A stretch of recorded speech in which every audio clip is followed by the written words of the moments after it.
This video is only for educational purpose. In this video, we are going to see benefits of investing in stock market.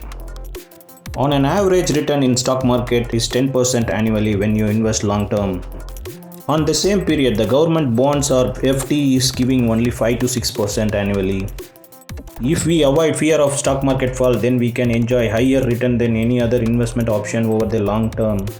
Companies have a higher potential to grow.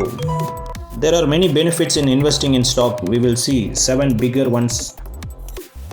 Share market have a higher potential to earn higher returns. It has the ability to protect your wealth from inflation. We have the ability to earn passive income through stock market. Shareholders have a pride of ownership of the company. For the immediate need of money, we can sell the shares and convert into cash. By diversifying our investment, we can avoid financial risk easily. We can start our investment even with very small amount. Waiting is over. Just click the below link to open free Demat account and start your investing today. We will see in some other good videos. Thank you.